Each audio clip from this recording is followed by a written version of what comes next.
নমস্কার সকল চাকরি প্রার্থীদেরকে প্রত্যেকে জানাচ্ছি সুস্বাগতম তোমাদের ইউটিউব চ্যানেল ডব্লিউবি জব রিপোর্টে।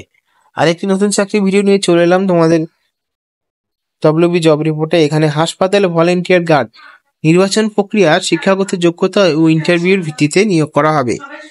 মেডিকেল কলেজে একাডেমিক ভবনে নিয়োগটা করা হচ্ছে।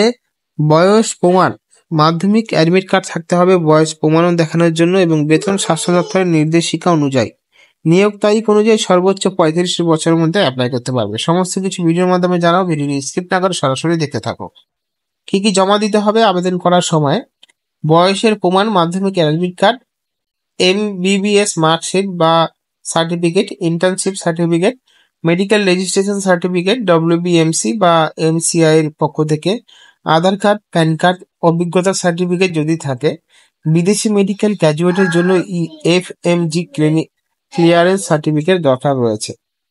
গুরুত্বপূর্ণ তথ্য: চুক্তির মেয়াদ, যোগদানের তারিখ থেকে পর্যন্ত চাকরি করতে পারবেন। বেতন স্বাস্থ্য দপ্তরের নির্দেশিকা অনুযায়ী এখানে দেওয়া আছে। ভ্রমণ ভাতা ইন্টারভিউর জন্য দেওয়া হবে না। নির্বাচন প্রক্রিয়া ইন্টারভিউর জন্য দেওয়া হবে না ভ্রমণ ভাতা। নির্বাচন প্রক্রিয়া শিক্ষাগত যোগ্যতা ও ইন্টারভিউর ভিত্তিতে নেওয়া হবে।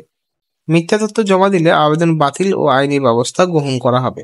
ইন্টারভিউ দিন বলা হয়েছে, যেদিন আসবেন সেদিন সমস্ত মূল কাগজপত্র ও 2টি ফটোকপি সহ নিয়ে আসতে হবে। স্থান রয়েছে ডায়মন্ড হাবড়া সরকারি মেডিকেল কলেজ একাডেমিক ভবনে। ইমেল রয়েছে এবং তাদের ফোন নাম্বার রয়েছে। এবার দেখুন আবেদন করার জন্য কি কি পোস্ট রয়েছে, এখানে আমরা দেখে নিতে পারি এক ঝলকে। এখানে হাউস স্টাফ পদে নিয়োগ এবং টোটাল মিলে 8টি পোস্ট।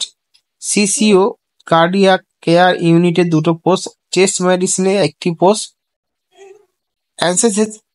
অ্যানসেথেসিওলজিতে 1টি পোস্ট, ইমার্জেন্সি মেডিসিনে 1টি পোস্ট, চক্ষুবিদ্যাতে 1টি পোস্ট, জেনারেল সার্জারিতে 2টো পোস্ট। সমস্ত কিছু মিলিয়ে 8টি পোস্ট হয়। যোগ্যতা, আপনাদের শিক্ষাগত যোগ্যতা তোমাদেরকে MBBS ডিগ্রি থাকতে হবে। ভারতীয় স্বীকৃত বিশ্ববিদ্যালয় থেকে ইন্টার্নশিপ সম্পন্ন করতে হবে। বয়সসীমা নিয়োগের তারিখ অনুযায়ী সর্বোচ্চ 35 বছরের মধ্যে বয়স থাকতে হবে। বর্তমান বছরের WBUSC থেকে ইন্টার্নশিপ সম্পন্ন প্রার্থী হতে হবে। পূর্ববর্তী বছরের প্রার্থী বা অন্যান্য রাজ্য বা বিদেশের প্রার্থী, নেপাল, চীন, রাশিয়া ইত্যাদি, তারা এখানে অ্যাপ্লাই করতে পারবে, কোনো অসুবিধা নেই। তো যারা আবেদন করতে চান তাদের প্রয়োজনীয় কাগজপত্র স্বপ্রমাণিত ফটোকপি জমা দিন, এবং অনলাইনে আবেদন গ্রহণযোগ্য নয়, আপনি অফলাইনে আবেদন করতে পারবেন। তো অবশ্যই যারা ডায়মন্ড হাবড়াতে ইন্টারভিউ দিয়ে চাকরি করতে চান একটি সরকারি হাসপাতালে, তাহলে অবশ্যই এই নিয়মটা ফলো করে আবেদন করে ফেলুন। শিক্ষাগত যোগ্যতা সমস্ত নথিপত্র জমা দিয়ে আপনি এটা সম্পূর্ণ করুন।